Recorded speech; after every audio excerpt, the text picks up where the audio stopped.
Shalom dan salam sejahtera kepada semua saudara. Dan saat ini tentunya kembali lagi dengan saya Bester Turandang di acara Dialog Sehat, di mana Aware Borneo berkolaborasi dengan Rumah Sakit Advent Medan untuk menyampaikan tips-tips mengenai kesehatan. Dan saat ini kita kedatangan seorang dokter ya, Ibu Dokter Leni dari Rumah Sakit Advent Medan. Rumah Sakit Advent Medan. Shalom Bu Dokter. Shalom. Iya, baik, terima kasih. Dan saudara, saat ini kita akan membahas sebuah pembahasan tips kesehatan yang sangat menarik ya buat saya ya. Di mana kita akan membahas mengenai HIV dan AIDS ya. Apakah itu hal yang sama atau hal yang berbeda? Tentunya kita akan mengetahuinya lebih banyak saat ini. Baik Bu Dokter, kita langsung masuk saja Bu Dokter ya ke pembahasan kita. Jadi sebetulnya kenapa sih kita ini harus mengetahui apa itu HIV dan AIDS? Khususnya ya kepada saya orang awam ya. Kenapa itu Bu Dokter? Silakan. Terima kasih atas pertanyaannya. Berhubung karena kasus HIV yang mulai meningkat ya di kota kita ya, di kota Medan. Jadi kita sangat dibutuhkan untuk lebih mengetahui lebih dalam tentang HIV. Karena HIV ini sudah meningkat betul dan banyak yang mengenai remaja-remaja yang masih muda. Oh begitu ya. Jadi artinya karena lagi Iya. meningkat dan efeknya itu apakah mematikan atau hanya seperti bagaimana efek daripada HIV atau AIDS ini Bu Dokter? Ya. HIV ini bila kita tidak ketahui, memang gejala awalnya itu tidak diketahui. Seperti Ya, kita ya. seperti biasa-biasa aja, seperti sehat aja. Tiba-tiba nanti mungkin si pasien merasa lemah atau ada batuk atau ada diare. Dan bila tidak ditangani dengan serius, dia akan jatuhnya ke AIDS yang mengakibatkan kematian. Oh begitu. Dan kasusnya sudah banyak. Oke. Iya. Nah, saya mau tanya Bu Dokter, saya pernah dengar bahwa HIV AIDS ini belum ada obatnya, betul ya? Atau bagaimana Bu Dokter? Iya, sampai saat ini obatnya belum ada. Hanya obat yang kita berikan itu kepada pasien untuk meningkatkan kekebalannya saja. Dengan catatannya, si pasien juga harus lebih disiplin dalam kehidupannya sehari-hari.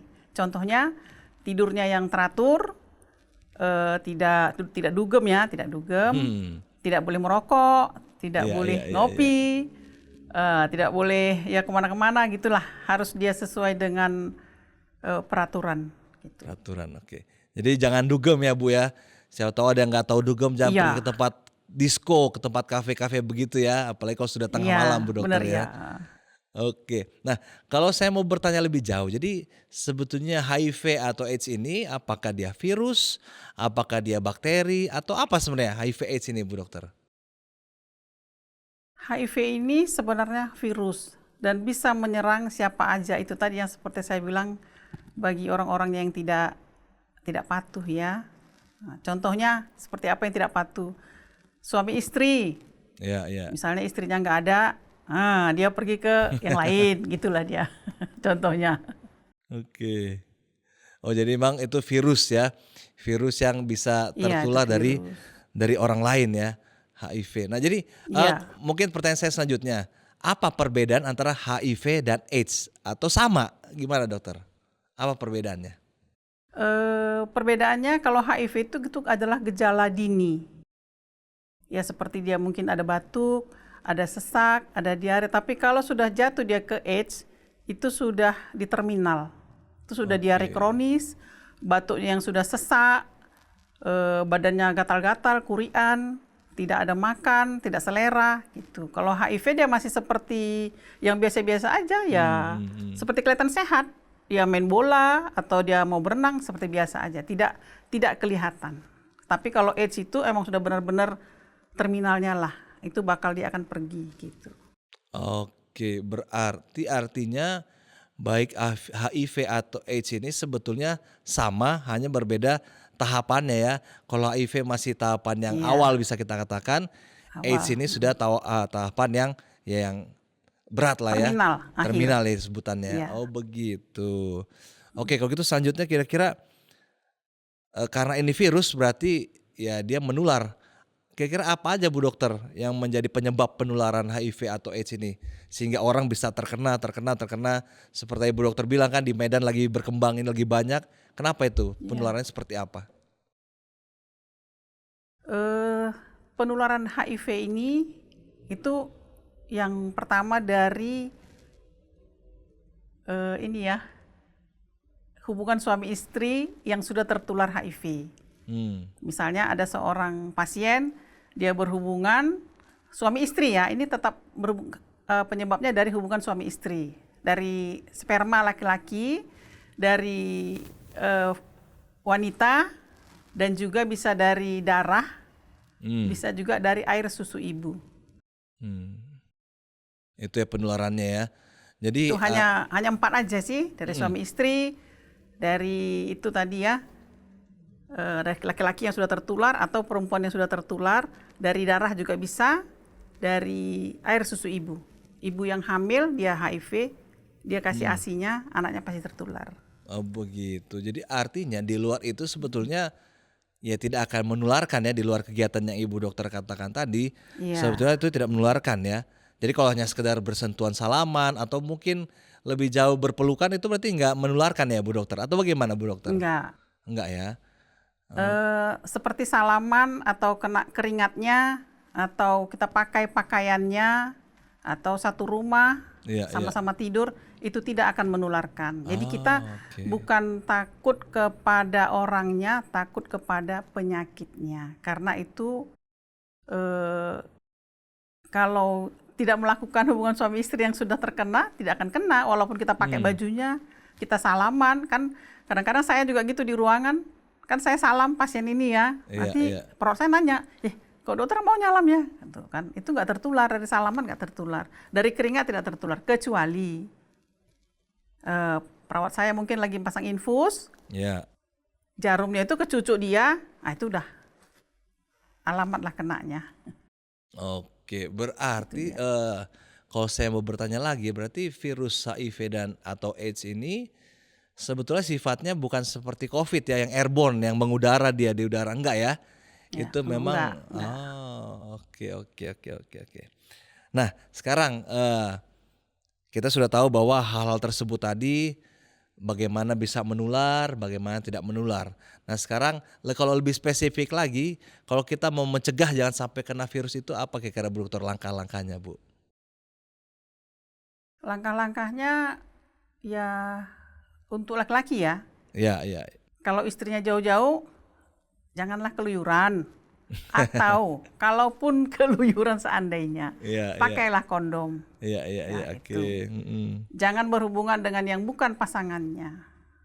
Dan bila belum berkeluarga, ya diusahakan tidak berhubungan suami istri. Karena kita tidak tahu ya pasangan kita itu apakah dia positif atau tidak.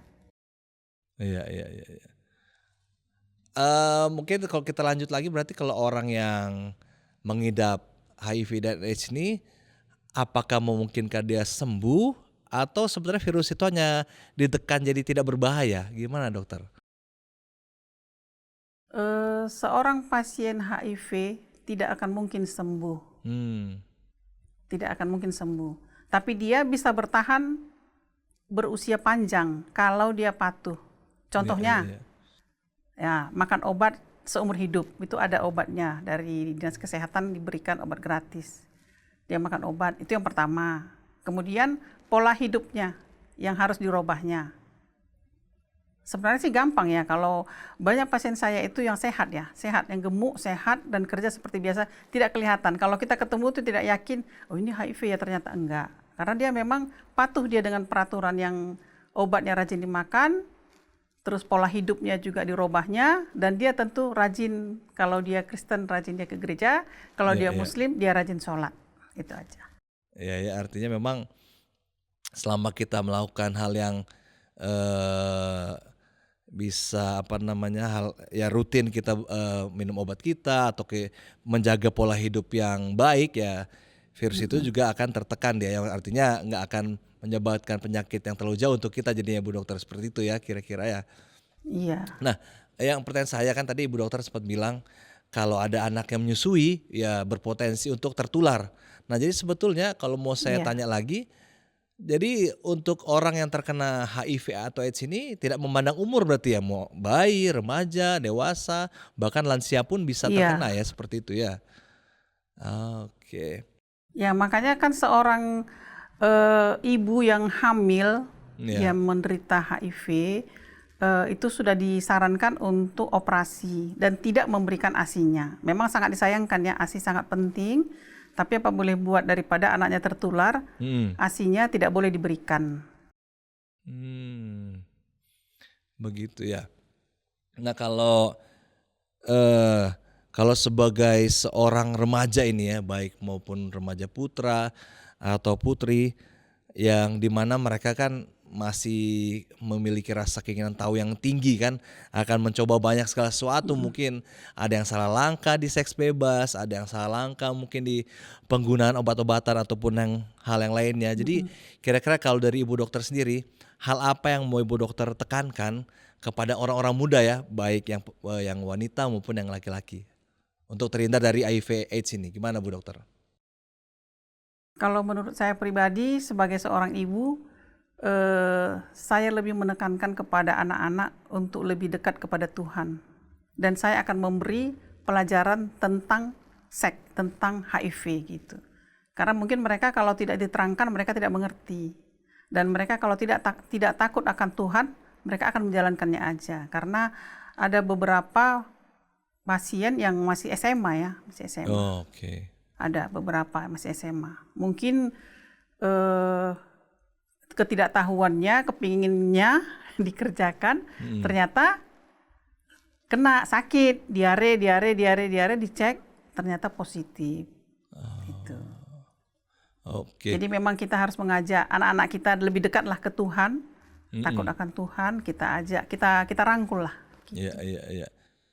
Saya mau bertanya juga Bu dokter, eee, saya mendengar bahwa cenderung ya ini hanya sepengetahuan saya sebagai orang awam ya, bahwa virus ini lebih mudah menular ketika orang melakukan hubungan sejenis, itu betul nggak Bu dokter? Karena kan ya sekarang kan Iya, lagi berkembang juga yang hubungan sejenis ini, apakah itu memang lebih gampang menular atau bagaimana? iya. Memang lebih gampang menular untuk gay ya, Iya yang iya iya iya. lelaki suka lelaki, iya. Dan Mmm. banyak. Tapi Ah. eh, mereka walaupun sudah melakukan itu, begitu mereka tahu positif dan mereka rajin makan obat, mereka ya sembuh dalam arti kata mereka bisa beraktivitas seperti kita. Oh, jadi artinya memang Sembuhnya gitu, mhm, ya silakan silakan Bu silakan Bu silakan Bu. seperti kita, tapi bisa melakukan aktivitas, tapi tak sembuh. Sembuh tapi tak sembuh, nah, gitulah dia. Oh gitu ya? Sembuh kan, bisa kerja, kantor seperti biasa. Banyak pasien saya gitu, banyak ngantor seperti biasa, tapi tak sembuh.